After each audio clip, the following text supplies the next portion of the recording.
78세 이정아는 작은 항구 마을에서 혼자 살고 있습니다. 남편은 15년 전 사고로 세상을 떠났고 자녀들은 오래전 도시로 떠나 이제는 명절에도 연락이 뜸합니다. 정아의 하루는 단조롭습니다. 아침 6시에 일어나 마당의 화분에 물을 주고 작은 부엌에서 혼자 먹을 밥을 짓습니다. 점심 무렵이면 마을 입구 슈퍼에 들러 우유 한 팩과 빵을 사고 오후에는 창가에 앉아 바다를 바라봅니다. 그녀는 더 이상 누군가를 기다리지 않습니다. 기대하지도 않습니다. 그저 하루하루를 조용히 살아낼 뿐입니다. 그런 어느 날 오후 정아는 우편함을 열었습니다. 전기요금 고지서 사이에 낯선 봉투 하나가 끼어 있었습니다. 발신일라는 비어 있었고 주소도 손글씨로 삐뚤삐뚤 적혀 있었습니다. 정아는 봉투를 뜯으며 무심코 중얼거렸습니다. 누가 보낸 거람. 하지만 편지를 펼치는 순간 그녀의 손이 멈췄습니다. 편지지에는 단 몇 줄만 적혀 있었습니다. 정아 씨, 그날의 진실을 기억하시나요? 나는 아직 그곳에 있습니다. 매일 바람이 부는 그 벤치에서 정아의 얼굴에서 혈색이 사라졌습니다. 편지를 쥔 손이 미세하게 떨렸습니다. 그녀는 자신도 모르게 뒷걸음질 쳤고 거실 소파에 주저앉았습니다. 이럴 수가. 어떻게. 그 문장은 오직 한 사람만이 쓸 수 있는 말투였습니다. 40년 전 갑자기 사라져버린 그 사람. 정아가 평생 잊으려 애썼던, 그러나 완전히 지울 수는 없었던 사람. 정아는 편지를 찢어버리려다 멈췄습니다. 그녀는 떨리는 손으로 편지를 접어 서랍 깊숙한 곳에 숨겼습니다. 마치 아무 일도 없었던 것처럼. 하지만 그날 밤 정아는 잠들 수 없었습니다. 어둠 속에서 천장을 바라보며 그녀는 오래전 닫아둔 기억의 문 앞에 서 있었습니다. 40년 전 그 여름 바닷가 벤치에서 그와 마지막으로 나눴던 순간들이 파도처럼 밀려왔습니다. 그때 정아는 38이었습니다. 남편과의 결혼 생활은 평탄했지만 어딘가 공허했습니다. 대화는 점점 줄어들었고 그저 의무처럼 하루를 보냈습니다. 아이들은 학교에 가고 남편은 일터로 떠났습니다. 그렇게 혼자 남은 오후 정아는 바닷가를 걷곤 했습니다. 그곳에서 그를 처음 만났습니다. 그는 항상 같은 벤치에 앉아 있었습니다. 바람이 많이 부는 날이면 어김없이 그곳에 있었고 정아가 지나갈 때마다 조용히 고개를 끄덕였습니다. 말을 나눈 건 우연이었습니다. 어느 날 비가 갑자기 쏟아졌고 그가 우산을 건네주었습니다. 괜찮으시면 함께 쓰시죠. 그렇게 시작된 인연이었습니다. 처음엔 날씨 이야기, 마을 이야기를 나눴습니다. 하지만 시간이 지날수록 대화는 깊어졌고 정아는 자신도 모르게 그에게 마음을 열었습니다. 남편에게도 자식들에게도 말하지 못했던 외로움, 두려움, 꿈들을 그는 들어주었습니다. 그리고 어느 날 정아는 깨달았습니다. 자신이 그를 사랑하고 있다는 것을. 하지만 그 사랑은 이루어질 수 없었습니다. 정아에게는 가족이 있었고 지켜야 할 삶이 있었습니다. 그녀는 고민 끝에 결심했습니다. 더 이상 그를 만나지 않기로. 마지막 날 정아는 그 벤치로 갔습니다. 그에게 이별을 고하기 위해. 그는 아무 말 없이 정아를 바라봤습니다. 눈빛에는 슬픔과 이해가 동시에 담겨 있었습니다. 당신의 선택을 존중합니다. 하지만 기억해 주세요. 나는 언제나 이곳에 있을 겁니다. 정아는 돌아서서 걸었습니다. 뒤를 돌아보지 않았습니다. 울음을 참으며 발걸음을 옮겼습니다. 그리고 그 후 그는 사라졌습니다. 마을 사람들은 그가 도시로 떠났다고 했습니다. 일자리를 찾아갔다는 소문도 있었고 고향으로 돌아갔다는 이야기도 있었습니다. 하지만 아무도 확실히 아는 사람은 없었습니다. 정화는 그를 잊으려 애썼습니다. 남편을 더 잘 대했고 아이들에게 더 많은 시간을 쏟았습니다. 마음 한구석에 남은 빈자리를 메우기 위해 부지런히 살았습니다. 40년이 흘렀습니다. 남편은 세상을 떠났고 아이들은 떠나갔습니다. 정화는 이제 혼자였습니다. 그 벤치도 낡아서 새 것으로 교체되었고 바닷가 풍경도 많이 바뀌었습니다. 하지만 이 편지는 모든 것을 다시 불러냈습니다. 정화는 침대에서 일어나 창밖을 바라봤습니다. 어둠 속에서 바다가 일렁이고 있었습니다. 바람 소리가 창문을 흔들었습니다. 정말 당신인가요? 정화는 작게 중얼거렸습니다. 그녀의 목소리는 떨렸고 눈가에는 촉촉한 것이 맺혔습니다. 40년 만에 과거가 그녀를 찾아온 것입니다. 다음 날 아침 정화는 일찍 잠에서 깼습니다. 밤새 뒤척이느라 제대로 잠을 이루지 못했습니다. 창밖으로 아침 햇살이 들어왔지만 그녀의 마음은 여전히 어둠 속에 있었습니다. 정화는 평소처럼 마당에 나가 화분에 물을 주었습니다. 손은 기계적으로 움직였지만 머릿속은 온통 어제 그 편지 생각뿐이었습니다. 점심 무렵 정화는 슈퍼에 가기 위해 밖으로 나왔습니다.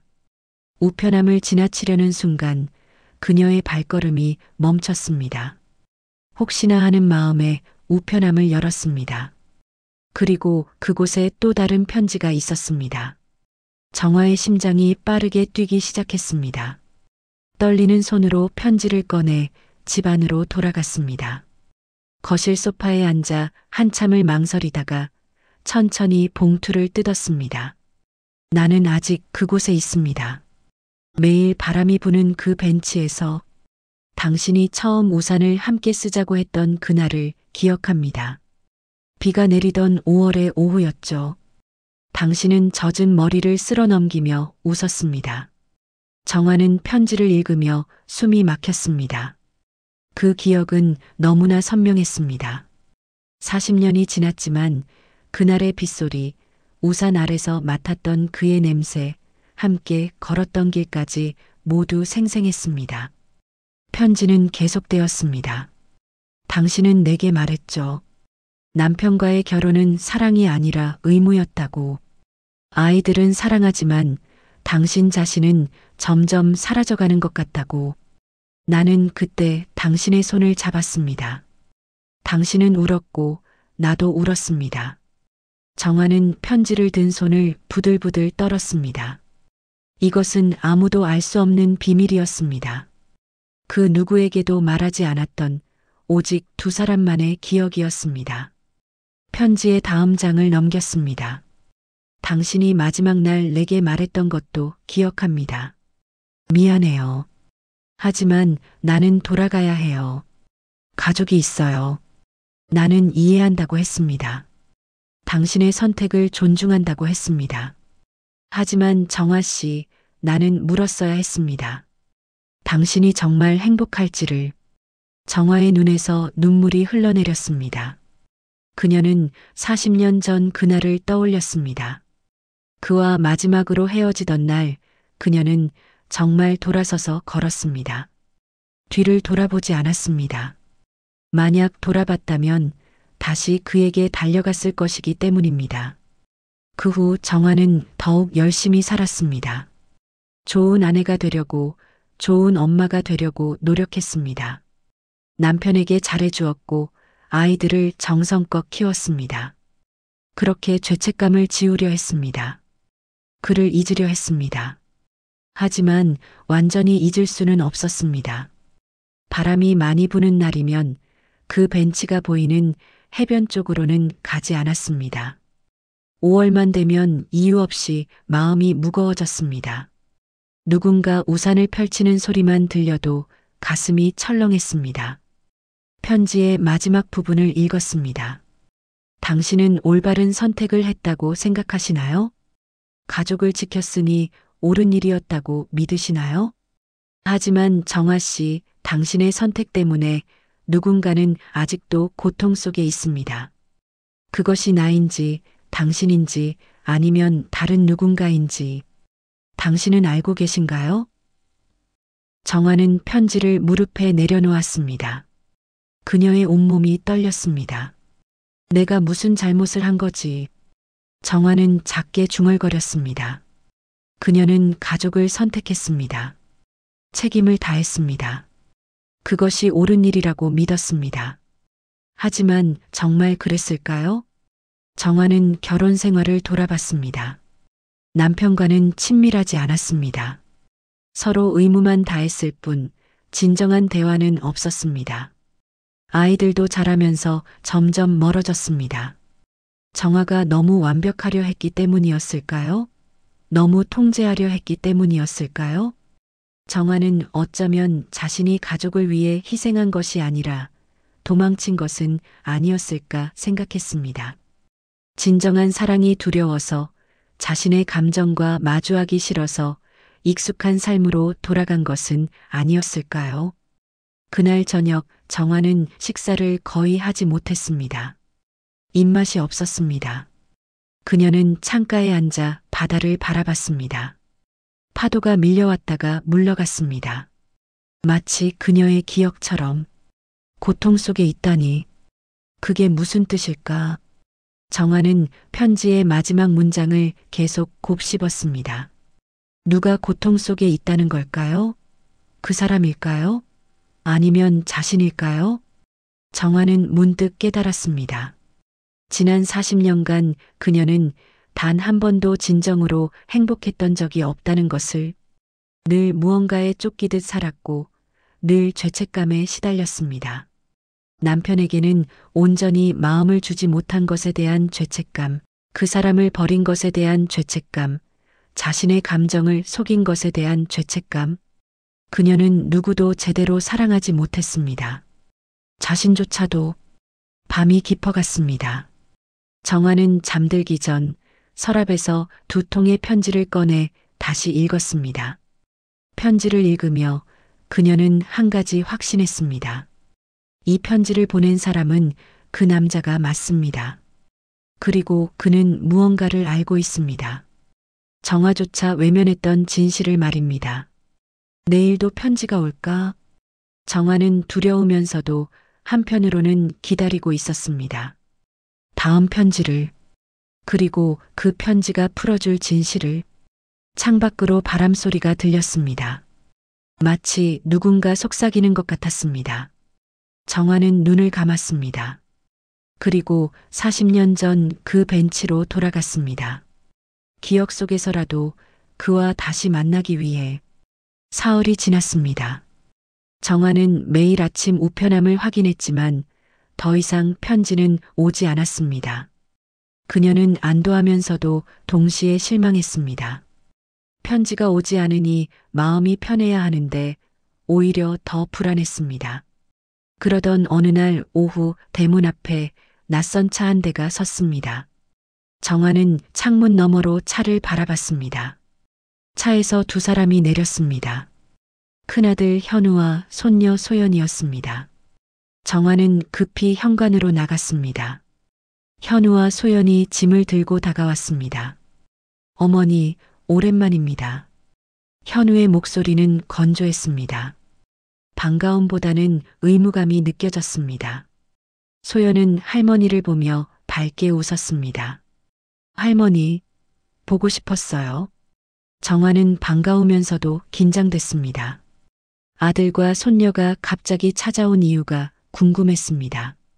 그들을 집 안으로 안내하며 정화는 서랍에 숨겨둔 편지들이 신경 쓰였습니다.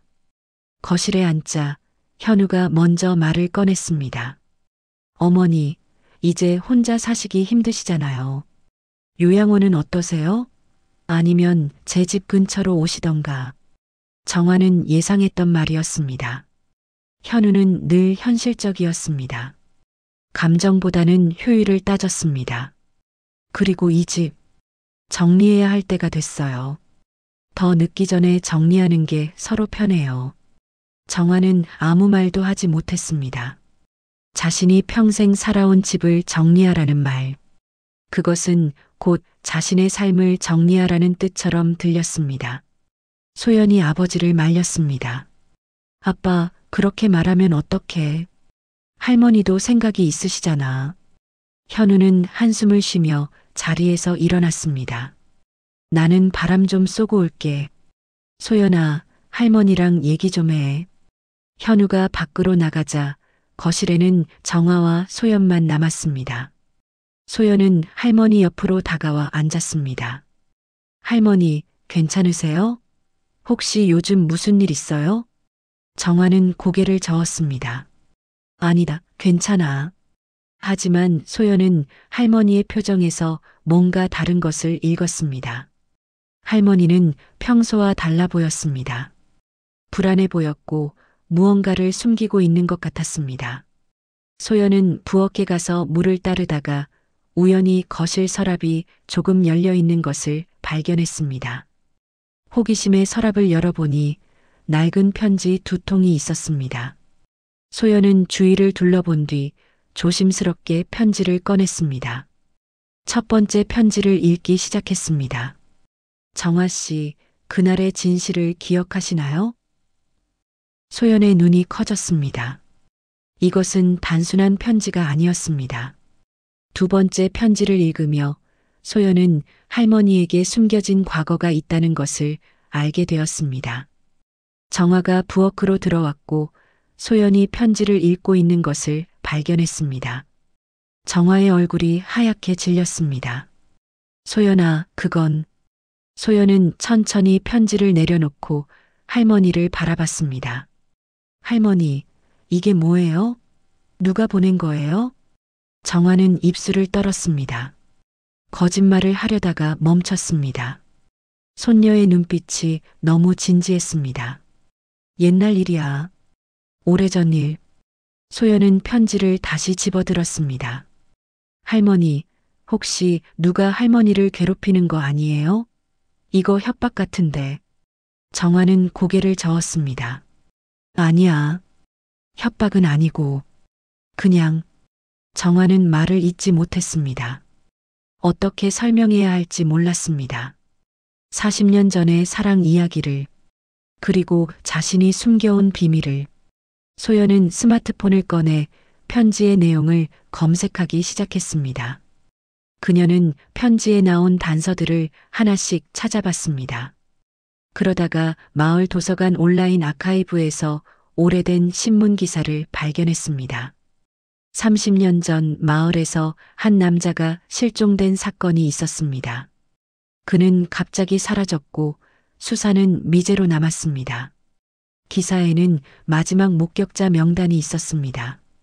그리고 그 명단에 이정아라는 이름이 있었습니다. 소연은 할머니를 쳐다봤습니다. 정아는 손녀의 눈빛을 피했습니다. 할머니, 이게 정말 할머니 이름이에요? 정아는 대답하지 못했습니다.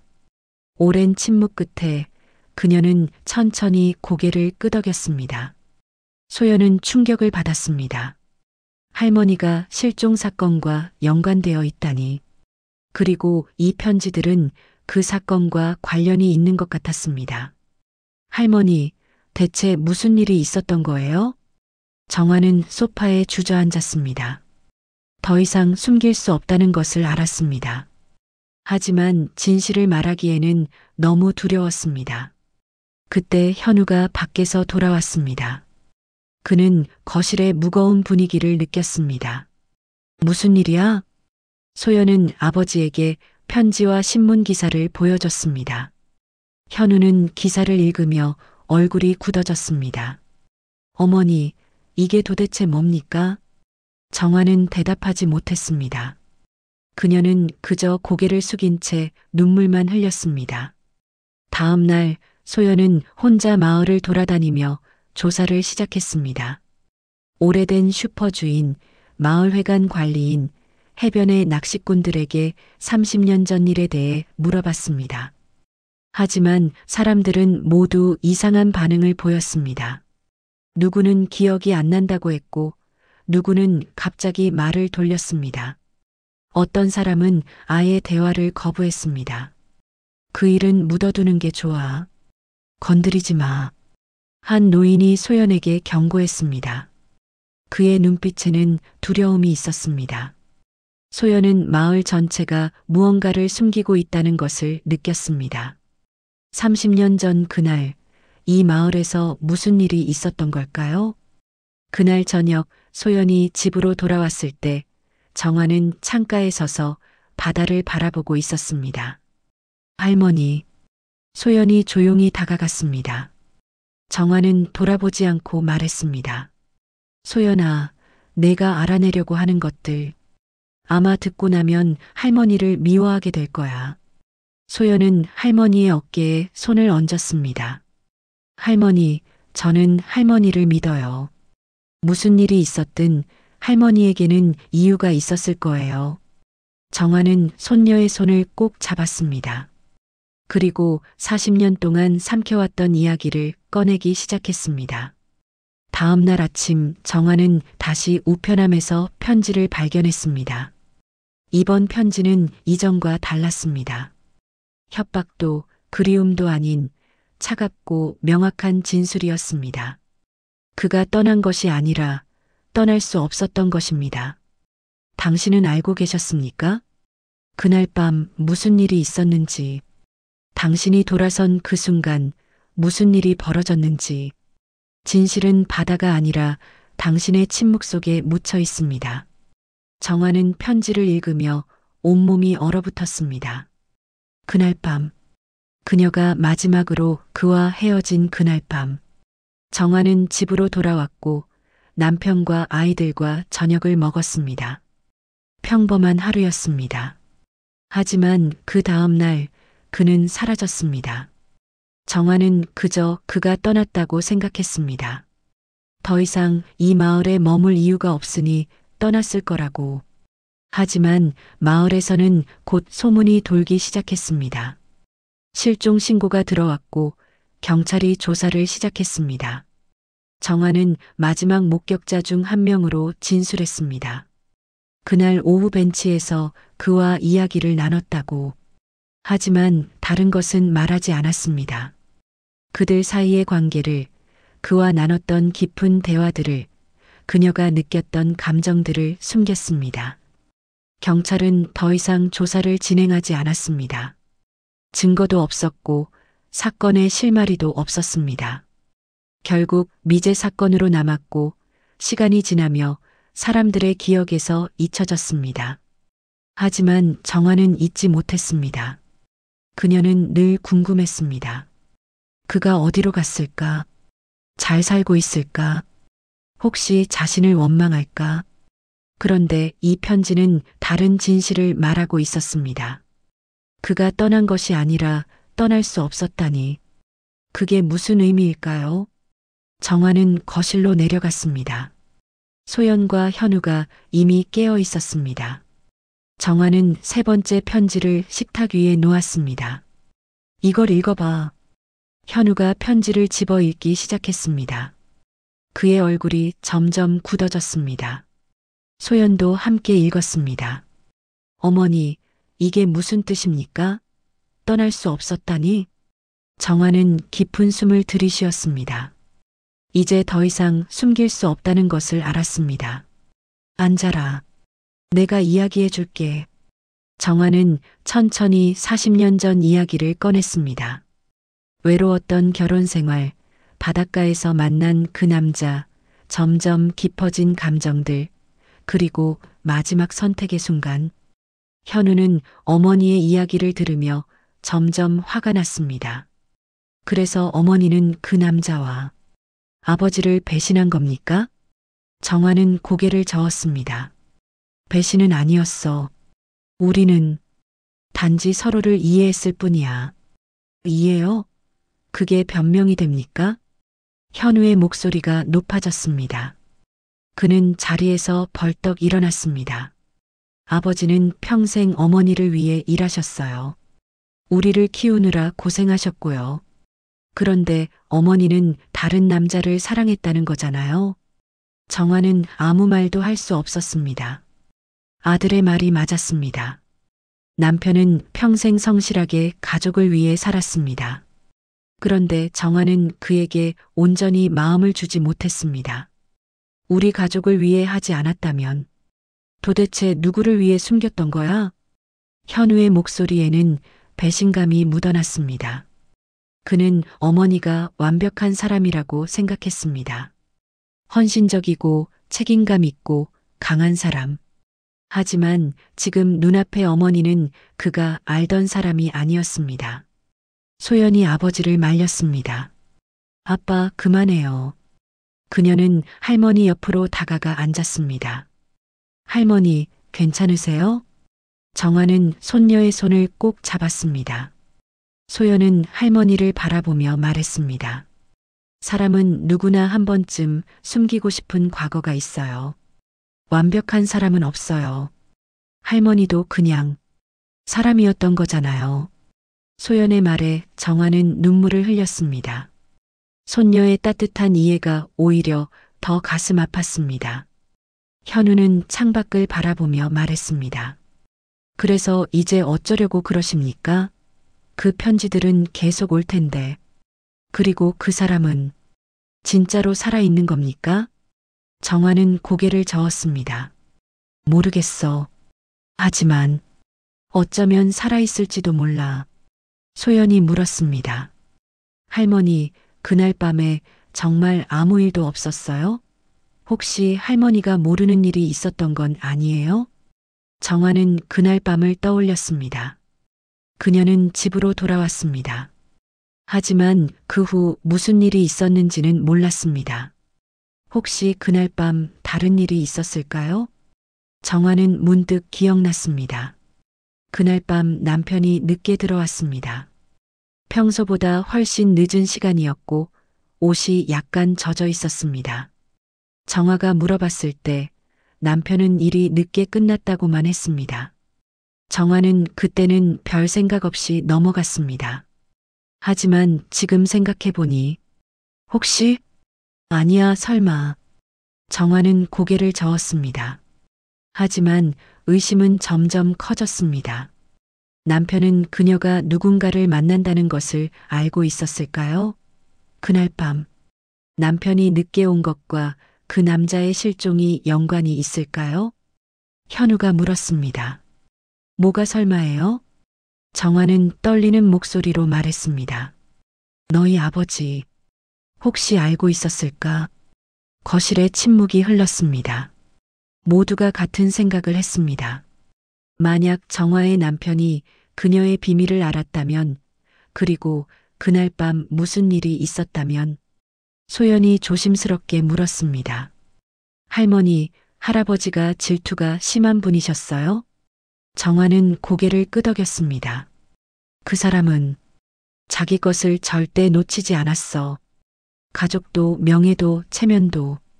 현우는 주먹을 쥐었습니다. 아버지가 존경스러운 사람이었다고 믿었는데 이제는 모든 것이 흔들렸습니다. 그날 오후 세 사람은 함께 마을을 돌아다녔습니다. 30년 전 그날 밤을 기억하는 사람을 찾기 위해. 그리고 드디어 한 노인이 입을 열었습니다. 그날 밤 바닷가에서 소리가 들렸어. 누가 싸우는 것 같았지. 하지만 아무도 신경 쓰지 않았어. 다음 날 그 사람이 사라졌을 때도 다들 조용히 있었어. 정화는 온몸이 떨렸습니다. 진실이 점점 가까워지고 있었습니다. 그리고 그날 저녁 네 번째 편지가 도착했습니다. 이제 진실을 마주할 시간입니다. 내일 그 벤치에서 만나요. 모든 것을 끝낼 시간입니다. 정화는 편지를 들고 떨었습니다. 드디어 진실과 마주해야 할 순간이 왔습니다. 다음 날 아침 정화는 일찍 일어났습니다. 밤새 한숨도 자지 못했습니다. 오늘 그 벤치에서 모든 것이 끝납니다. 40년간 숨겨왔던 진실과 마주하는 날입니다. 정화는 거울 앞에 섰습니다. 거울 속 자신은 늙고 지쳐 보였습니다. 78년을 살았지만 진정으로 자신의 삶을 살았던 적이 있었을까요? 늘 누군가의 아내로, 누군가의 어머니로 의무와 책임 속에서 살았습니다. 소연이 방문을 두드렸습니다. 할머니, 준비되셨어요? 제가 같이 갈게요. 정화는 고개를 저었습니다. 아니다. 혼자 가야 해. 이건 내가 끝내야 할 일이야. 소연은 걱정스러운 표정이었지만 할머니의 결심을 존중했습니다. 현우는 거실에서 불안한 표정으로 서성였습니다. 어머니, 정말 혼자 가시게요? 정화는 고개를 끄덕였습니다. 괜찮아. 이제 두려워하지 않을 거야. 정화는 집을 나섰습니다. 바닷가로 향하는 길은 익숙했지만 오늘따라 더 멀게 느껴졌습니다. 바람이 세차게 불었습니다. 마치 40년 전 그날처럼 벤치가 보였습니다. 그리고 그곳에 누군가 앉아 있었습니다. 정화의 심장이 빠르게 뛰기 시작했습니다. 천천히 한 걸음씩 다가갔습니다. 그 사람은 등을 보이고 있었지만 정화는 알 수 있었습니다. 그 뒷모습을, 그 자세를. 벤치 앞에 섰을 때 그 사람이 천천히 고개를 돌렸습니다. 정화는 숨이 멎었습니다. 그것은 그가 아니었습니다. 벤치에 앉아있던 사람은 50대 중반쯤 되어 보이는 낯선 남자였습니다. 정화는 당황했습니다.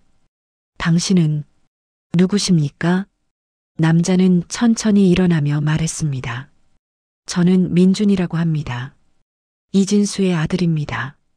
정화는 그 이름을 듣는 순간 무릎이 꺾였습니다. 이진수, 40년 전 그녀가 사랑했던 그 남자의 이름입니다. 아들, 이라니. 민주는 조용히 말했습니다. 제 아버지는 30년 전 이 마을에서 돌아가셨습니다. 정확히는 돌아가신 게 아니라 죽임을 당하셨습니다. 정화의 얼굴이 창백해졌습니다. 무슨 말을. 민주는 품에서 낡은 일기장을 꺼냈습니다. 이건 아버지의 일기장입니다. 제가 10년 전에 아버지의 유품을 정리하다가 발견했습니다. 아버지는 모든 것을 기록해 두셨어요. 정화는 떨리는 손으로 일기장을 받았습니다. 펼치자 익숙한 글씨체가 보였습니다. 40년 전 편지에서 봤던 그 섬세하고 또렷한 글씨. 일기는 정화와 만났던 날들을 담고 있었습니다. 그녀에게 느꼈던 감정들, 함께 나눴던 대화들, 그리고 마지막 날의 기록. 오늘 정화가 나에게 이별을 고했다. 나는 이해한다고 말했지만 사실 너무 아팠다. 하지만 그녀의 선택을 존중한다. 그녀에게는 지켜야 할 가족이 있다. 나는 이곳을 떠날 것이다. 하지만 오늘 밤은 이 벤치에서 마지막 밤을 보내려 한다. 그녀와의 추억이 있는 이곳에서. 그리고 그날 밤의 기록은 거기서 끝났습니다. 민준이 말을 이었습니다. 아버지는 그날 밤 이 벤치에서 누군가를 만났습니다. 그리고 다툼이 있었습니다. 목격자들의 증언에 따르면 두 사람이 싸우는 소리가 들렸다고 합니다. 정화는 떨리는 목소리로 물었습니다. 그 사람이 누구였습니까? 민주는 잠시 침묵했다가 말했습니다. 당신의 남편이었습니다. 이정화 씨. 정화는 그 자리에 주저앉았습니다. 모든 퍼즐이 맞춰졌습니다. 남편은 알고 있었습니다. 그녀의 비밀을. 그리고 그날 밤 남편은 그 남자를 찾아갔습니다. 남편이 그 사람을. 민주는 고개를 끄덕였습니다. 네. 제 아버지는 그날 밤 사고로 위장된 채 바다에서 발견되었습니다. 하지만 검시 결과 바다에 빠지기 전 이미 치명상을 입은 상태였습니다. 경찰은 사건을 제대로 조사하지 않았고 미제로 남았습니다. 정화는 울음을 터뜨렸습니다. 40년간 그녀가 믿었던 것들이 모두 무너졌습니다. 남편은 그녀를 위해 살았던 것이 아니라 그녀를 소유하기 위해 살았습니다. 그리고 그 소유욕이 한 사람의 목숨을 앗아갔습니다. 저는 몰랐습니다. 정말 몰랐어요. 민주는 정화를 바라봤습니다. 그의 눈에는 원망이 아니라 슬픔이 있었습니다. 알고 있습니다. 당신도 피해자였다는 것을. 하지만 당신의 침묵이 아버지의 죽음을 묻어버렸습니다. 30년간 아버지는 단순히 실종된 사람으로만 기억되었습니다. 정화는 고개를 숙였습니다. 그녀의 침묵이 진실을 가렸습니다. 만약 그녀가 그날 남편의 행동을 의심했더라면, 만약 경찰에게 모든 것을 말했더라면 진실은 밝혀졌을 것입니다. 제가 어떻게 해야 할까요? 민주는 벤치에 앉으며 말했습니다. 이제 진실을 말해주세요. 경찰에게, 세상에게, 제 아버지가 어떤 사람이었는지, 무슨 일이 있었는지. 비록 늦었지만 아버지는 그럴 자격이 있습니다. 정화는 천천히 고개를 들었습니다. 바다를 바라보며 그녀는 결심했습니다. 그렇게 하겠습니다. 모든 것을 말하겠습니다. 그날 오후 정화는 경찰서로 갔습니다. 현우와 소연이 함께했습니다. 정화는 경찰 앞에서 40년 전의 이야기를 모두 털어놓았습니다. 그녀와 진수의 관계, 마지막 이별, 남편의 이상한 행동, 그리고 그날 밤의 진실. 경찰은 사건을 재조사하기 시작했습니다. 30년 전 증거들을 다시 검토했고 새로운 목격자들을 찾았습니다. 그리고 마침내 진실이 밝혀졌습니다. 정화의 남편은 그날 밤 진수를 찾아가 다투다가 우발적으로 그를 죽였습니다. 그리고 사고로 위장해 바다에 빠뜨렸습니다. 남편은 그 후 15년을 죄책감 속에 살았고 결국 스스로 목숨을 끊었습니다. 사람들이 사고라고 믿었던 그의 죽음도 사실은 자살이었습니다. 모든 것이 끝났을 때 정화는 다시 그 벤치로 갔습니다. 민준도 그곳에 있었습니다. 이제 당신도 기억해야 합니다. 마지막은 진실이어야 하니까. 민준의 말에 정화는 눈물을 흘렸습니다. 미안합니다. 정말 미안합니다. 민준은 정화의 어깨에 손을 얹었습니다. 아버지는 당신을 사랑했습니다. 끝까지. 그리고 아버지는 당신이 행복하기를 바라셨을 겁니다. 정화는 고개를 끄덕였습니다. 그녀는 40년간 진실을 외면하며 살았습니다. 하지만 이제는 다릅니다. 남은 삶은 진실과 함께 살겠습니다. 바람이 불었습니다. 하지만 이번에는 차갑지 않았습니다. 마치 누군가 따뜻하게 감싸주는 것 같았습니다. 정화는 바다를 바라보며 작게 속삭였습니다. 진수 씨, 이제 편히 쉬세요. 그리고 사랑했습니다. 바람이 정화의 흰 머리칼을 흩날렸습니다. 그녀는 처음으로 마음이 가벼워지는 것을 느꼈습니다. 비록 늦었지만 진실은 밝혀졌습니다. 그리고 정화는 남은 삶을 진정한 자신으로 살아갈 수 있게 되었습니다. 그날 이후 정화는 매주 그 벤치를 찾았습니다. 꽃을 놓고 진수에게 이야기를 들려주었습니다. 그녀가 살아온 이야기들을, 후회와 그리움을, 그리고 용서를 구하는 마음을. 소연은 할머니 옆에 자주 함께했습니다. 현우도 시간이 지나며 어머니를 이해하기 시작했습니다. 완벽한 사람은 없다는 것을, 그리고 진실을 마주하는 용기가 얼마나 중요한지를. 정화는 78세에 비로소 자신의 삶을 살기 시작했습니다. 늦었지만 늦은 것은 아니었습니다. 바람이 멈춘 그 벤치에서 정화는 마침내 평화를 찾았습니다. 지금까지 영상 시청해 주셔서 감사합니다. 영상이 좋으셨다면 좋아요, 구독 부탁드립니다.